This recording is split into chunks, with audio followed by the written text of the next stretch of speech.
आज आम्ही बनवूया मटकीची भाजी। तर मटकीची भाजीसाठी मी रात्रीच भिजवून ठेवला होता आणि ह्याला खूप चांगला मोड आला आहे।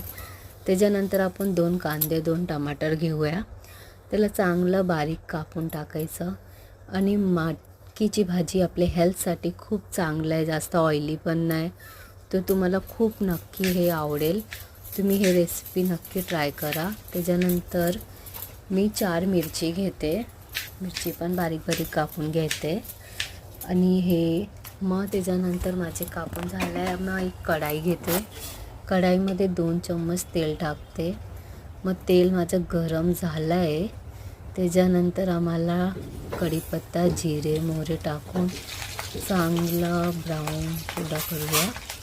तर खुशबू मस्त आली। आता कांद्याची ढाई आली, कांद्याला चांगलं टाकूया। जसं ब्राऊन झालं कांदा बोलवला टमाटरला, तेव्हा टमाटरला टाकायचं। कांदा ब्राऊन नाही झाला तर टमाटर नाही टाकायचं। तर जाऊया, कांदा मस्त उडतोय, ब्राऊन झाला आहे कांदा आपला। त्याच्यानंतर आता टमाटरला टाकूया, लाल लाल रसीले टमाटर जाओ कांदे के अंदर। तर आपला कांदा चांगला ब्राऊन झाला आहे। त्याच्यानंतर डाळ आली मिरचीची, तर मिर्ची कमांडर के अंदर में आ चुकी है। कांदा टमाटरला टाकूया चांगलं। त्याच्यानंतर आपण कोथिंबीर धुवून कापून घेऊ, तोपर्यंत कांदा टमाटर ब्राऊन होते। मग माझं कापून झाला, त्याच्यानंतर मी एक थोडासा लाल मसाला टाकला आहे। त्याच्यानंतर हळद टाकायचं आणि तिघाला चांगलं मिक्स करून घेऊया।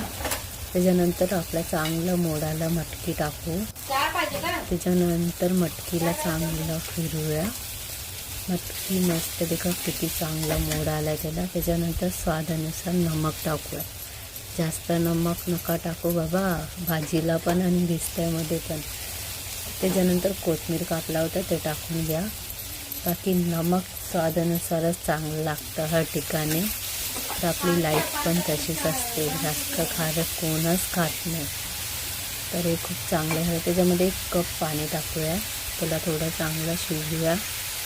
चांगलं शिजलं तर आता 5-10 मिनटं त्याला ढाकून ठेवूया। ते चांगलं शिजलं की आपली मटकी पटापट रेडी झाली। तर 5-10 मिनटं झालं आहे, आता मटकीला खोलून बघूया।